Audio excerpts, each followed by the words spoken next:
안녕하세요. 나는 변호사다 김세라 변호사입니다. 여러분, 사회행위 취소 소송에서 피고는 채무자가 아니에요. 수익자나 전득자가 피고거든요. 그러다 보니까 법원에서 이제 등기우편 소장을 받으신 피고분들께서는 당황을 해요. 나는 원고한테 아무런 채무 관계가 없는데 왜 나한테 이러지? 하려면 채무자한테 해야 되는 건 아닌가? 나는 떳떳한데 이런 게 왔으니까 이거 그냥 내비두고 무시하면 판사님이 알아서 내가 억울한 거 아시겠지 당연히. 말도 안 되는 거야. 황당한 소송이야. 하고 그냥 덮어놓으시는 분들도 많아요. 그럼 절대 안 됩니다. 절대 안 되고 반드시 대응을 하셔야 돼요. 자, 사회행위 취소 소송의 피고 적격은 채무자가 아닌 수익자나 전득자입니다. 채무자한테 사회행위 취소 소송을 하면 소각하돼요. 피고 적격이 없는 사람한테 피고 소송을 했기 때문에. 다만 제가 하는 이 얘기가 채권자가 채무자한테 피보존 채권에 대한 이행 청구 자체를 못한다 그런 뜻은 아니죠.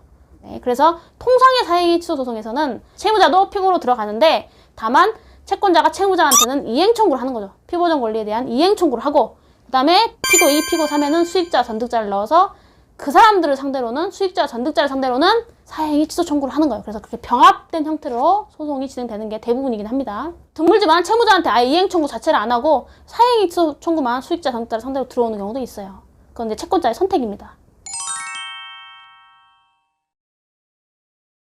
사회행위 취소 소송의 요건은 크게 4가지 정도로 보죠. 채권자의 피보존 권리, 피보존 채권, 채무자의 사회행위, 채무자의 사회의사, 수익자나 전득자의 악의.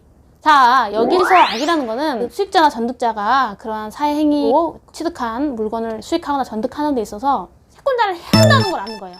그러니까 이러한 행위로 채무자가 무자력에 빠지거나 기존의 무자력 상대가 더욱 심화되거나 공동담보에 부족이 생긴다. 그래서 채권자가 결국 채권의 만족을 얻지 못하게 될 상황이 될 것이라는 것을 안다는 걸 의미합니다. 그래서 그러한 사회 사실을 안다는 걸 의미하는 거지 적극적인 의혹이나 적극적인 공모나 이런 것까지 요구하는 건 아니에요. 또 이제 수익자, 전득자의 악의는 말 그대로 알았다, 몰랐다라는 인식 자체를 말하는 거지 몰랐다고만 하기만 하면 과실이 있는지 뭐 중대한 과실이 있었는지 이런 것은 묻지 않습니다. 그래서 악의를 요건으로 하는 거고 그 악의는 사회의 사실, 사회행위의 사실에 대한 인식을 이야기해요. 그래서 민법 제406조 제1항 단서에서도 사회행위 소송의 요건으로 수익자나 전득자의 악의가 필요하다는 것을 명시를 하고 있고 소송 실무상 수익자나 전득자의 악의는 추정되기 때문에 원고, 즉 채권자가 수익자나 전득자의 악의를 적극적으로 증명할 필요는 전혀 없고 피고인, 수익자나 전득자가 본인들의 선의를 적극적으로 증명해야 돼요. 그런데 선의를 증명한다. 어려운 일이에요. 자, 매우 어려운 일입니다. 매우 어려운 일이에요. Nope.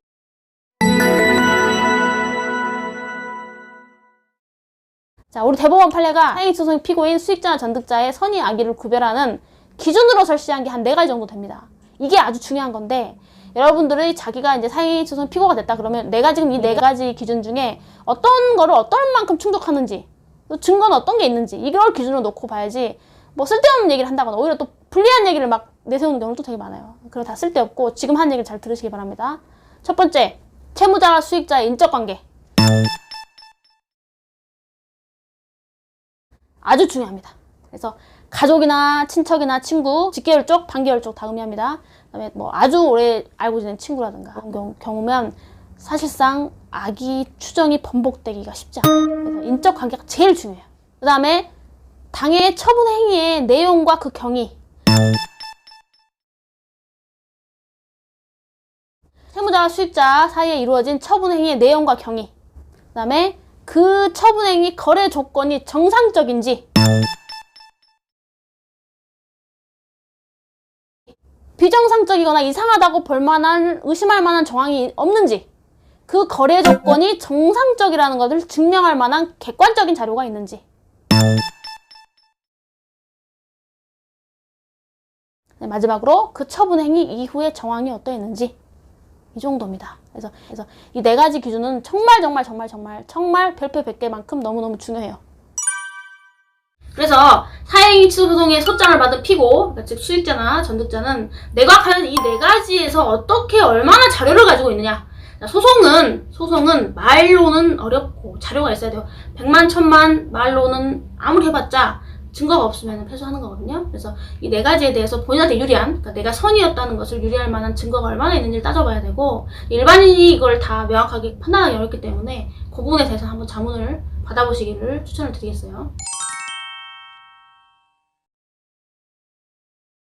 실제 사례에서는 채무자와 수익자 사이에 가족이거나 친척이거나 가까운 지인이거나 동료이거나 이렇게 한다면 거의 좀 쉽지 않고, 특히 이제 가족인 경우 일단 핏줄이다.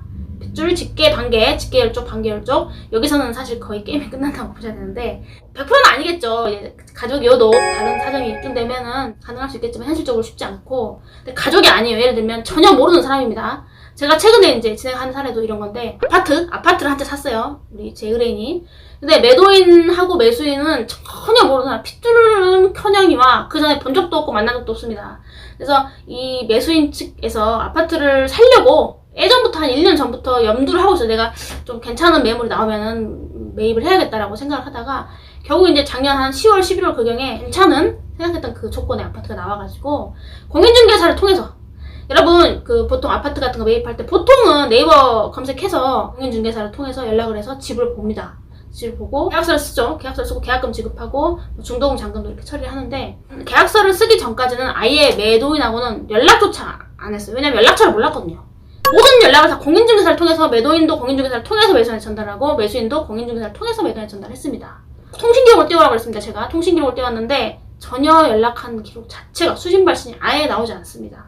계약서 쓴 날까지도 연락이 없었고, 이 아파트 중도금 지급을 이제 기존에 있던 매도인이 가지고 있던 대출을 이제 매수인이 승계하는 조건, 중도금 그 대출 채무를 승계하는 걸로 가름하기로 했는데, 그 대출 채무 승계 때문에 뭐 절차 논의하는 과정에서 그때쯤에 한번 직접 연락을 해요. 필요한 걸 확인하려고. 그렇게 하고 이 아파트가 네이버 시세, 부동산 시세상 5억 9천 정도가 적정 시세가였는데 오히려 1,000만 원 정도 비싸게 6억에 매입을 합니다.